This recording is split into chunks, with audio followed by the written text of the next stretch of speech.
Hey, what's up, everyone? Looking at the Monday slate, we got a 9-game slate today. So let's get started. You can drop a like down below, subscribe if you have not already. Hope you guys all had a good weekend, and let's get started here at point guard. Also, if you want updates throughout the day, you can follow on Twitter at the DFS Process. Sunday was a pretty wild day in NBA, still going on right now. It's going to be dependent. Our night for Draftkings will be dependent on Trevor Ariza. If he has another big second half like he did in the first half, where he put up over 30 fantasy points, should cash in double ups at least. Missed on some plays like Dylan Brooks, but he was 80% owned, so it didn't really kill you. But let's get started here at point guard. So like I said, you can drop a like down below. Before we get started, you can check out the website, links in the description, and if you want updates, final cores, that's all posted over on Twitter. Point guard here, we got some injuries with D'Angelo Russell is questionable heading into this slate. I'm not interested in him if he plays at 8,700, just way better options. Also, Kyle Lowry is questionable. That's going to open up like Terrence Davis as value, make Van Fleet better. So that will be a pretty important piece of news. And then Derrick Rose is doubtful, so assume he's out. Out of all the point guards at the top, I'm not really interested in paying for LeBron James or really paying for Trae Young. The Hawks double overtime against the Knicks. Young played like 45 plus minutes, so his leg should be shot. I don't want to target him against a tough defense in Orlando.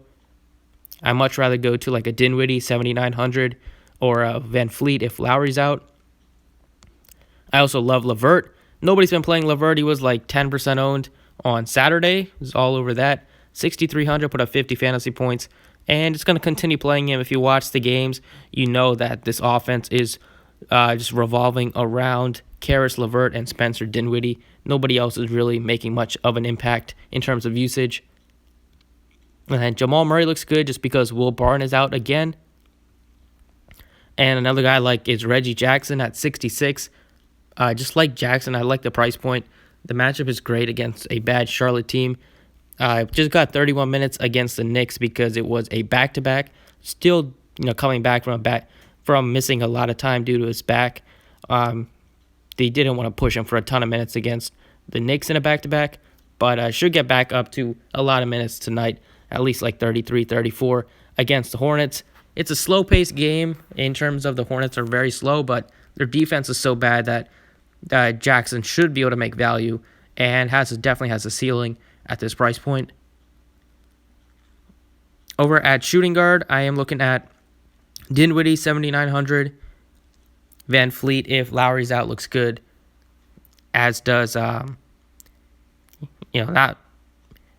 Buddy Hield has went absolutely nuts. 9 of 10 3. I don't really want to target him again. I just hope that people go to him just because of that game. But it's a tougher matchup against Milwaukee, and the price tag did come up.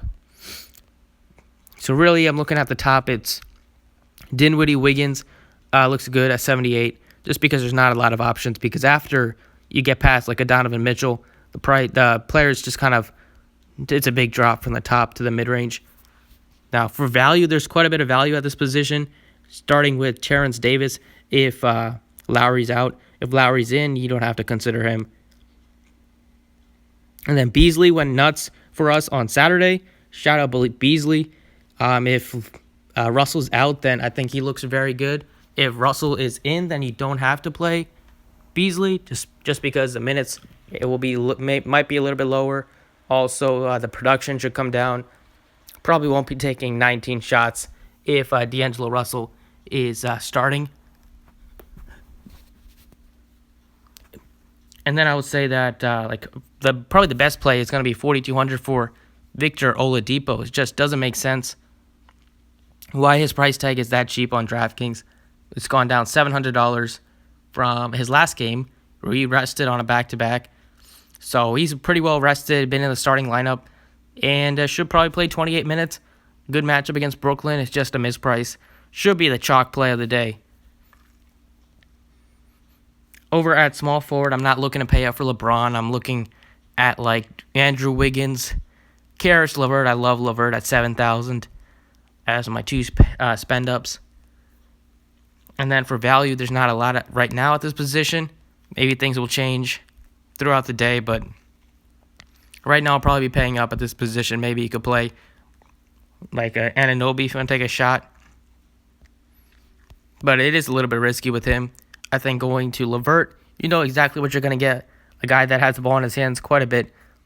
He plays every minute that Dinwiddie is not on the court. He's on the court. He also plays a lot of his minutes alongside Dinwiddie.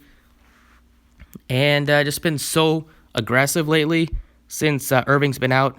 He's taken 20 shots in 2 out of the 3 games and took 18 in the other game. Was so hot from 3, 6 of 7. Don't expect that kind of performance, but still gets a lot of ball handling responsibilities. Gets a nice big usage chunk increase without Irving playing, getting like a 33+% usage rate. And nobody's been really playing him, so if that continues, he's going to continue to be a nice play for me. Over at power forward, Kristaps looks great at 84. It's a tough matchup against the Utah Jazz, but just without Luka, he's just been so aggressive. Against Washington, he got 5 fouls, so you don't really have to put too much stock into that game. But other than that, he's been very, very good since Luka's been out with an injury. I also like Christian Wood at 7,200, just with the way he's been playing.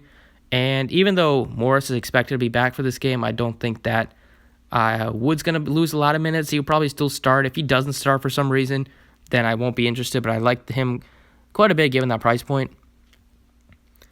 And then I also like Bjelica, 6,000 for B.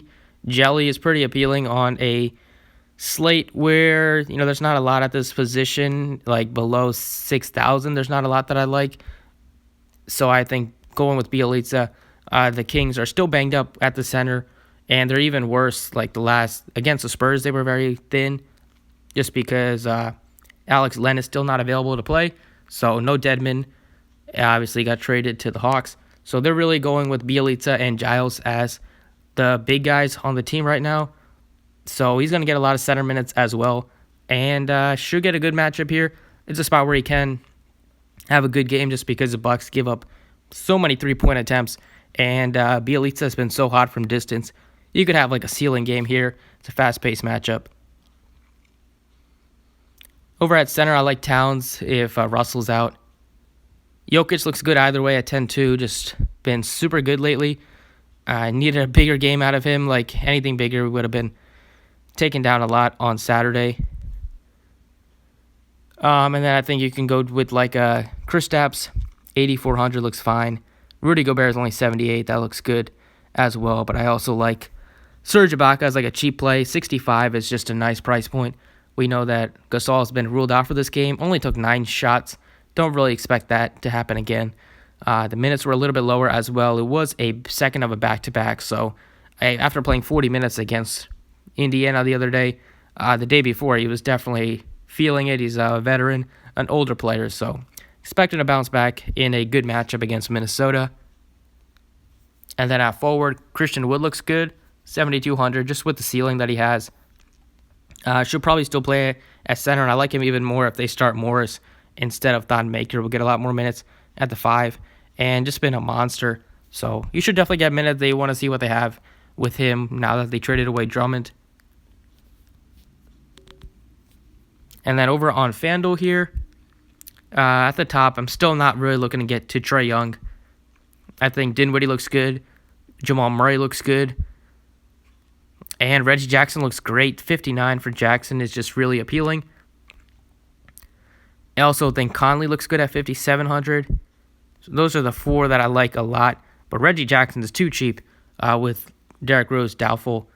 Should get 33, 34 minutes and has the upside to get you 40-plus fantasy points and a pretty solid floor unless he shoots 1 for 16 like he did against Memphis.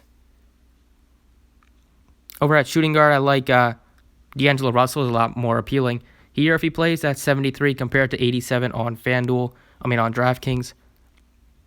Also think Donovan Mitchell looks good at 7,000. Van Fleet looks good either way, but he looks way better if Lowry's out. Would be a really nice option there. But LeVert looks so good on FanDuel. Just too cheap. 56 makes no sense for him. The way he's been playing, the minutes that he gets, the usage rate that he has. He should be a $7,500 shooting guard. I like him raw points wise than like Van Fleet or even a Mitchell Graham. So he's way too underpriced. And then you also like Beasley if Russell is out. And I think Terrence Davis if Lowry's out. So there's a lot of cheap options out like a shooting guard. Probably another spot where I kind of pay down at that position. Here at small forward, I don't know why Giannis. So he's personal reason he's questionable. If he's out, then we know what to do. You fire up Eric Bledsoe, you fire up Chris Middleton.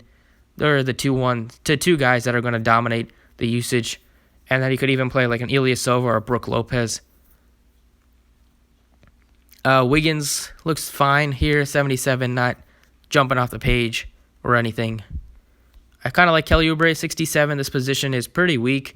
Yeah, besides the top top 5 guys, then you're looking at like the Bridges, Bogdanovich, Warren, Barnes. Nothing that looks super appealing. So I want to try to get to 2 out of the top 5 guys if I can. At power forward, I like Christian Wood, 81. Still looks fine, but Sabonis looks great at 78 for him at that price point. Serge looks good as well, 67. Bielitsa, 58. So they're the main ones that I'm really looking to get to. I think that just Sabonis 78 is just a nice price for him. Obviously the minutes are still there, but the usage will go down a little bit now that Oladipo's in the starting lineup. So I think you could go to Wood if you want. But one of those two I'm definitely going to try to get one of those 2 guys in my lineup. If Wood's starting against Charlotte, he should crush. And then over at center, Towns looks great at 10,000. Vucevic looks fine at 86 against a tired Hawks team. And Rudy Gobert looks great. 77 for Gobert looks really appealing. And then if Giannis is out, then Brook Lopez would be really fun to get to and pretty easy to get to at 57. But just like Gobert, 77 is really, really underpriced. He hasn't been having a monster ceiling as of late. But the upside is still there for him in a matchup like this. If he is going to be matched up against Porzingis, should be able to have his way against Porzingis in the paint. Porzingis will have some mismatches against him when he keeps him, stretches him out to the 3-point line. But Gobert is a great defender. Should be able to get a lot of rebounds and just been a pretty solid player. He shouldn't be 7,700. When you have a guy like, everybody's pretty appropriately priced on Fanduel at the position, but Gobert should be the Nikola Vucevic range. I think he's like $1,000 too cheap. So that's kind of what I'm looking at for this Monday slate.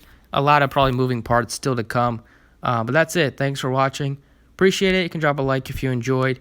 And good luck today.